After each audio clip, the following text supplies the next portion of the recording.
We are met in this cave by the restless sea to reveal the horror in man's mind.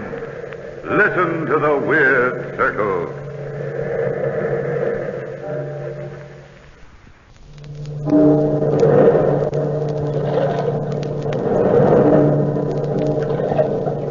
Listen to the waves. Listen closely, for you will hear the crying of lost souls. Our story discloses the horror in man's mind. This is a tale of the house and the brain. Come with me to London, through the heavy fog of the city to a large house in the suburbs.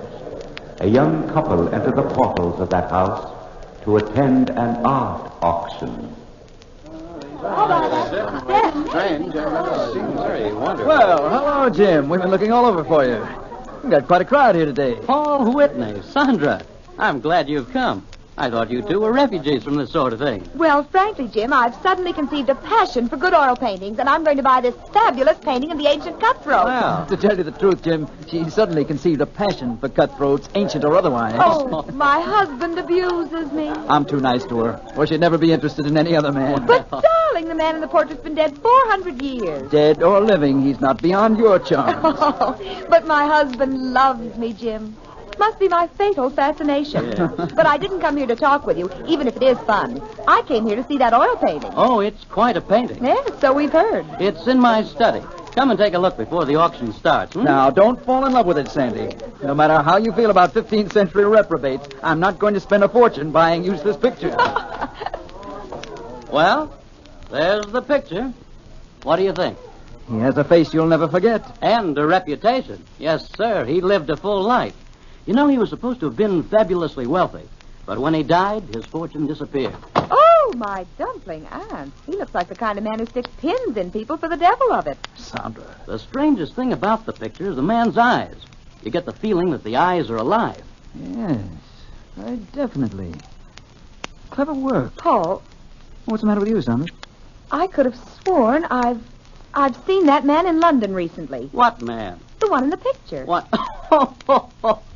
He's been dead 400 years. Stop snickering at me, Jim. I know what I've seen. Impossible. The only thing left of the Honorable Cutthroat Richards is the house on Orchard Street. He built it 450 years ago, and it's never been really habitable since. Why? Well, this is your chance to laugh at me. It's haunted. Haunted? Oh, not really. Really? Oh, Jim, I've never met a ghost. And you never will, Sandra. Jim, oh, Jim, please, oh, please. Imagine a really, truly ghost. Wonderful, Jim. Take us over. Or better yet, I'll rent the place for a week. I've heard a lot about ghosts, but I've never been able to pin one down. You know, I've been a student of the occult for a long time. Jim, please. Oh, Sandra, I'm serious. It's dangerous business, this ghost hunting. Please, fella, anything to get Sandra's mind off buying that picture. Very well, but you'll find some very real ghosts over there. The housekeeper, Mrs. Browning, will rent you a room if you want one. But she's the only person who's ever been able to stay in the old house. Thanks, old man. Come along, Sandra. But the picture. Hang the picture, my sweet. I've got a genuine ghost for you.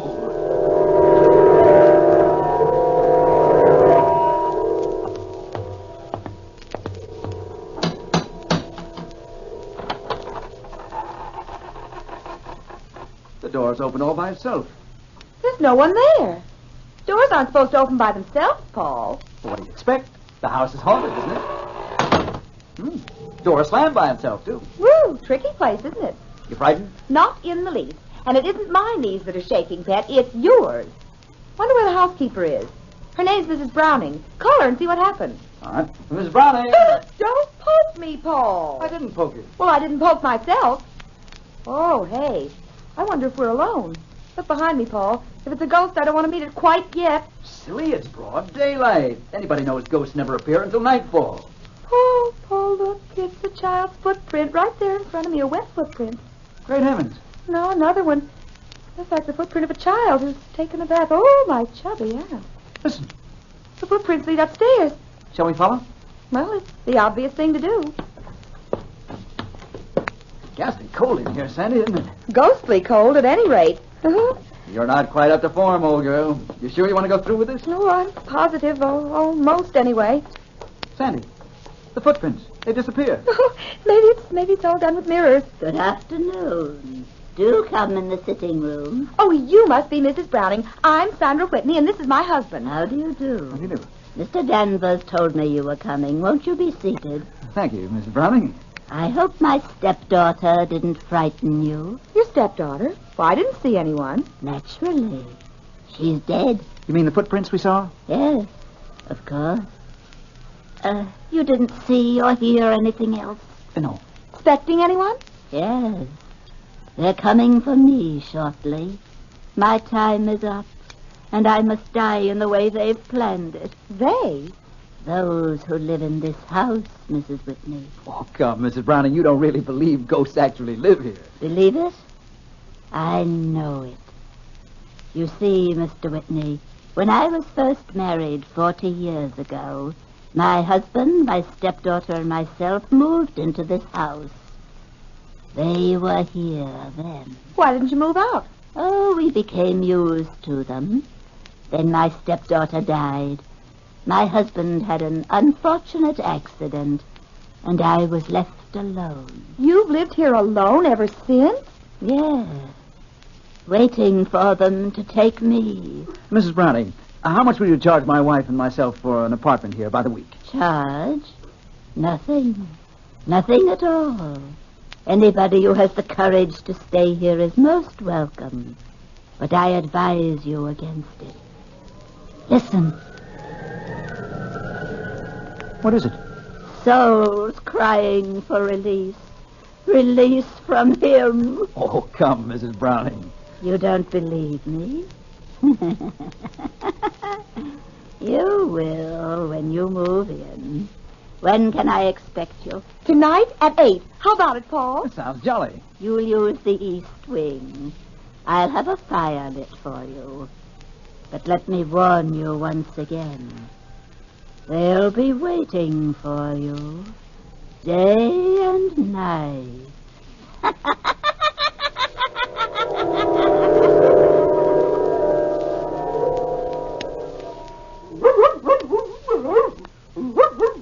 Sandra, call back. Of course, Paul. Down, Blackie. Down, I say. Oh, if you keep squirming, I'll never get you on a leash. I'd better take some pistols along with us. Well, I'm not at all sure you can shoot a ghost, Paul. I'm not at all sure it is a ghost. Something awfully phony about all that. Oh, no. My intuition says there were ghosts in that house, darling, and I've a very perceptive intuition. Sandra, you're not going to take Blackie with you. Well, of course I am. He's a watchdog, isn't he? But a dog. Now, darling, remember how nicely he caught pheasant last year? But pheasants aren't the same thing as ghosts at all. Stuff and nonsense. You ready? All ready. Here's your coat, dear. Oh, look out the window, Paul. So peaceful out there. You've always been partial to twilight. Oh, reminds me of the time you courted me. It was such a nice time. Paul, that man, the one on the street. What man? The one standing right out there. Look at him. That's the same man whose portrait we saw at Jim Danvers' house today. Sandra, where are you going? To talk to him, Pat, of course.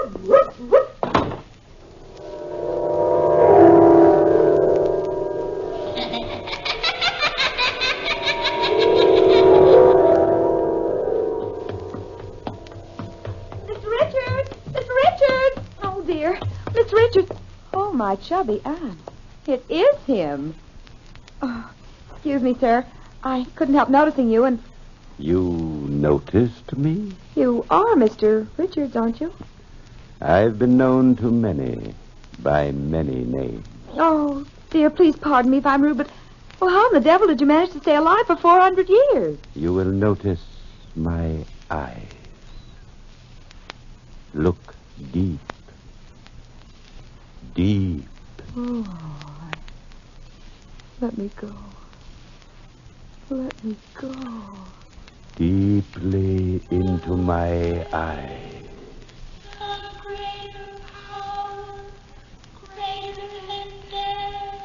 You've never seen me before. You don't know me. You can never remember me again.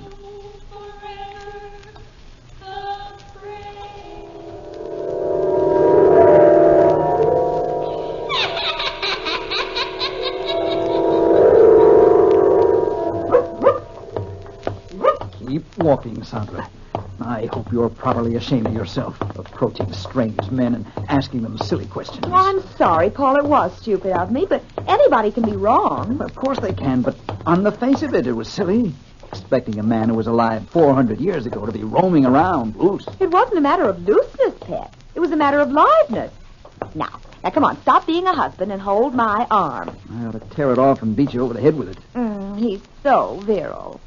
But I love him. Well, come along, Sandy. There's your haunted house ahead. We don't want to keep Mrs. Browning waiting. Or the ghost.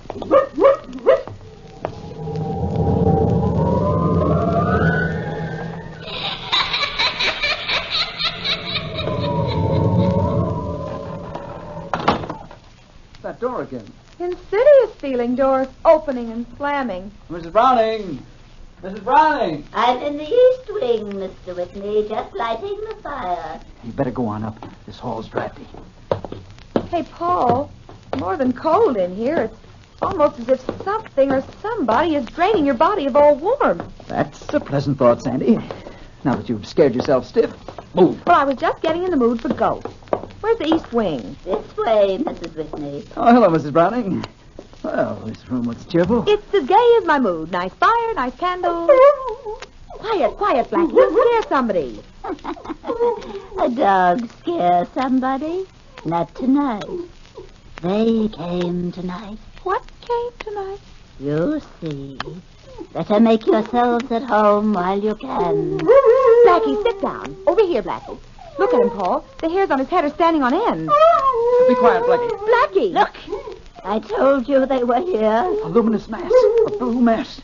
Sandy, be careful. It's materializing. Coming for me. I knew it. Coming for me. Oh, Mrs. Browning, Paul. Fingers are choking her. Good heavens. Mrs. Browning. Oh, Paul, stop this horrible thing. Coming for me. Save me. Save me. It's horrible. It's all right, Sandra. All right, darling. Oh, it's gone, hasn't it? Yes. It's gone. But Mrs. Browning, she's dead.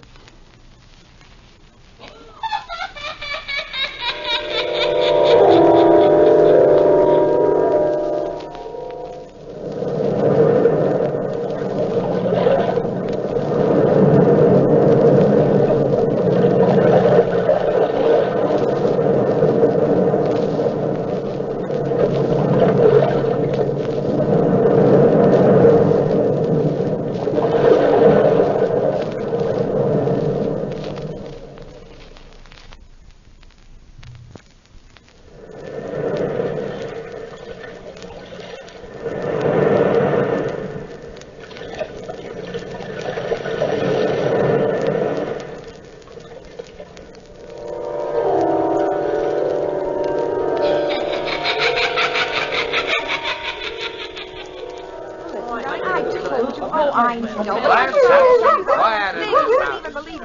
Quiet! Mr. Danvers, I'm going to reconstruct the scene of the crime. Nobody tells Detective Hodges that a flesh-and-blood woman gets bumped off by a ghost. But I saw it myself. Oh, be quiet, Blackie. If you'd only relax, Detective Hodges, and go away, we'd catch the ghost for you. Quiet! I'm only trying to help, but Blackie, stop! Sandra, you're only confusing the issue. Paul's right, Sandra. Sit down over here. Jim Danvers, if you side with Paul, I'll never speak to you. Now, Mr. Whitney, if you don't mind, we'll go over the details again. What happened? Well, Mrs. Whitney and I were here in this room with Mrs. Browning when a blue mass suddenly floated in the door. The lights in the fireplace dimmed, the candles were extinguished, and Mrs. Browning began to scream. Why? Because she saw a ghost. It's really all so simple. Sandra, my dear. And then what happened? The mass suddenly materialized, at least sufficiently for us to see two hands.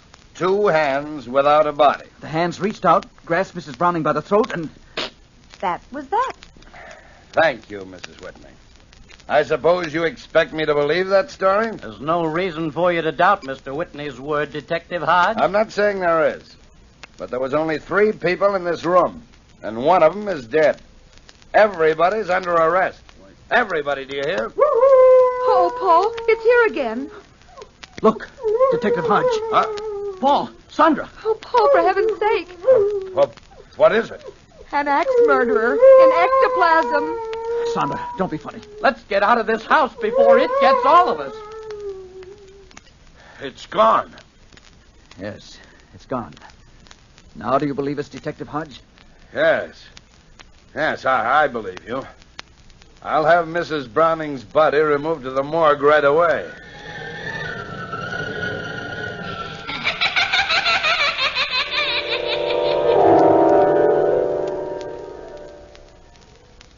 Paul, if you insist on staying in this house overnight, I'll not be responsible for what happens. But, Jim, I'm convinced that there are no such things as ghosts.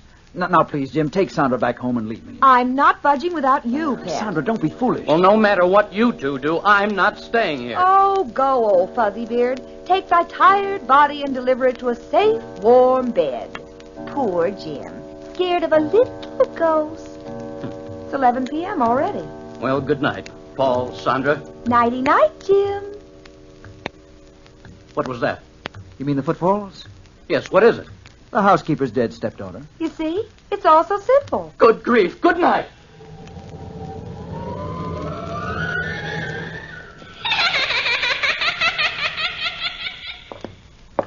Oh, we've been all through the house, Paul, and I'm dead tired. Come on, let's go to bed. You go to bed. I'll sit up and read these letters we found in the attic.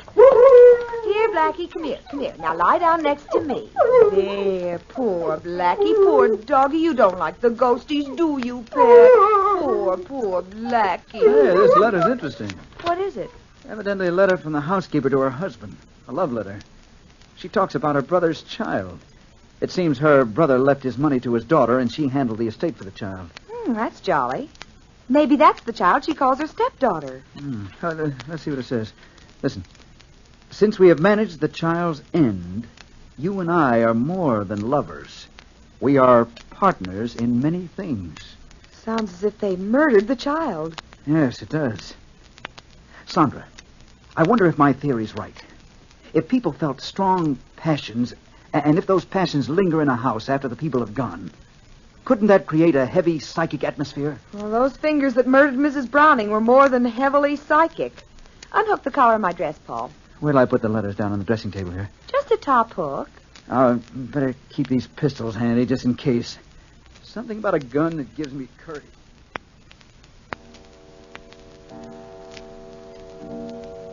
Funny.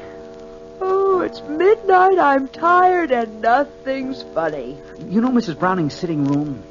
It seems to be an extra addition to this house. It juts out from the rest of the building like a sleeping porch. What's funny about that?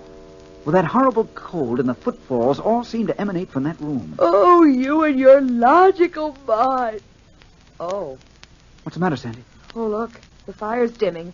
Oh. Just like a great black shadow standing in front of it. Give me my gun. Here, dear. Shh, Blackie, shh. Look, Sandy. A hand reaching out from the wall. The letters. It's got the letters. Great Scott. Oh, my chubby hand. Watch it. It's the hand of the housekeeper. How do you know? It's got the same ring on she had on this afternoon. If that's not a ghost, I've never seen one. The fire's going out, Sandra. Sandra! It's all around us! Sandra! Sandra!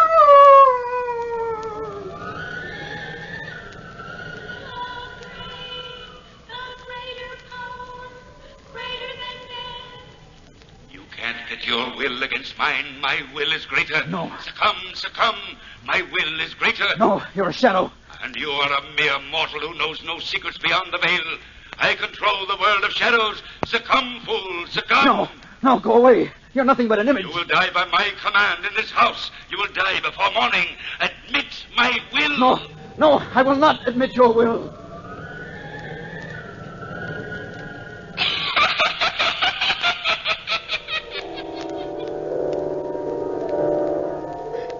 Sandra, you're safe now on your own home. Just lie still, darling, and drink this. Oh,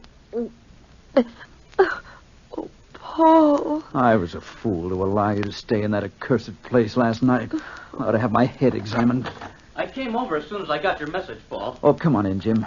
Sandra's recovering from a bit of a shock. Yes, I heard about it. I warned you, Paul. That house is definitely haunted. I'm going to board it up. It's completely useless. No, that's not the answer, Jim. It isn't ghosts.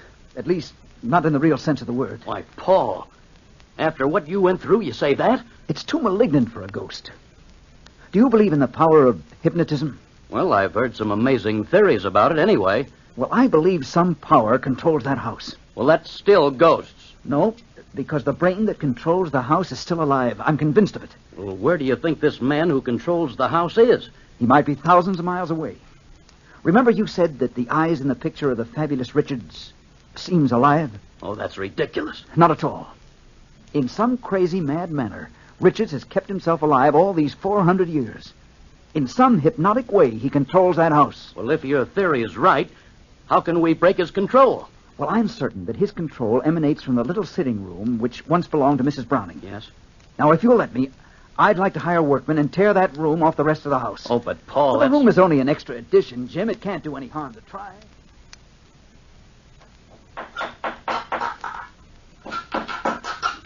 Okay, pull up more of that flooring. Did you hurt yourself climbing that petition, Sandra? No. Oh, imagine a secret room down here, Paul, right beneath the sitting room. You see, Jim, Paul was right. That's like finding a box with a false bottom. That's all for now, boys. Careful of your head, Sandra. This room isn't very big. But it's as cold storage. Well, now you know how a hunk of beef feels in an icebox. That's gay. A musty old room. Bed and 4 walls. And 2 drawers built into the wall over there. All modern conveniences. Try to open them. They look rusty. Just pull. All right. There. The drawer's open. Oh, nothing but a lot of musty old clothes. Listen, Paul. Nothing unusual, Jim. Just the same footfalls we've been hearing all along. I'm beginning to become quite fond of them. Look, here. Why, it's a miniature painting. Yes, a painting of Mr. Richards. Look at it. The same face as that painting in my house. Look at the eyes in the miniature. Paul, they're alive. Great heavens. They're moving. You better put that portrait down, Paul. Yes, they are alive. Living matter in a paint. Oh, Paul, it's getting colder in here all the time. I feel faint. Faint, and is it something unearthly's moving around? Open the next drawer, Paul. Hurry, I don't like this growing cold at all. It won't budge. No, the blasted thing. Oh, there it is. Why, Paul, there's a thin china saucer full of crystal liquid with a compass floating on it. That's a strange thing. There's an inscription written in the drawer. What's it say? As this compass moves, so my will dominates everything within these 4 walls. Everything dead or alive. Accursed be the house, and restless the dwellers therein. What's it mean? This is the brain, Sandra. Oh. Richards controls this instrument through hypnotism. He can control a piece of paper or a chair or even the souls of the dead. Then this house is haunted. Yes, haunted by a malicious, malignant will. It keeps a man's spirit roving restlessly after death. Paul, look in that corner. Mr. Richards, you are alive. Yes, alive, quite alive, because I will to live. Very clever deduction, Mr. Whitney. Deduction? Yes, I heard your keen analysis of my activities. You are a hypnotist, then. I have been powerful for 400 years. Your blind stumbling onto my secret will not stop me now. I can will anything. I will the specters of the past to re-enter this room. In heaven's name, man, stop this. Oh, that black shadow. It's here with us, closing in. Yes, Oh. closing in. All those who have died in this house are my slaves, as you will be my slaves in a very few brief seconds. You are not the brain controlling this house. You gave that power to this compass. You transferred your power to this moving needle. Am I right, Mr. Richards? Put that compass down! Oh, no, I'll destroy it, Mr. Richards!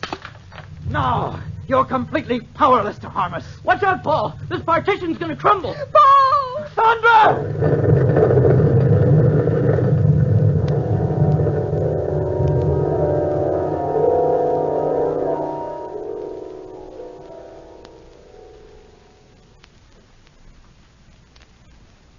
Gosh, Paul, it's good to be back in our own home. What happened to Mr. Richards when the petition collapsed, Jim? Well, the workmen searched the debris around the house for Mr. Richards' body, but no trace of him was found. I'm afraid that he escaped. Oh, no. You mean he's still alive and free, Jim? Yes, indeed. That's just what I mean. Well, he won't be for long, Sandra. People everywhere will be warned, and every corner of this earth will be looking for him. Even his will can't defy the world, Sandra. No one man can ever fight the world.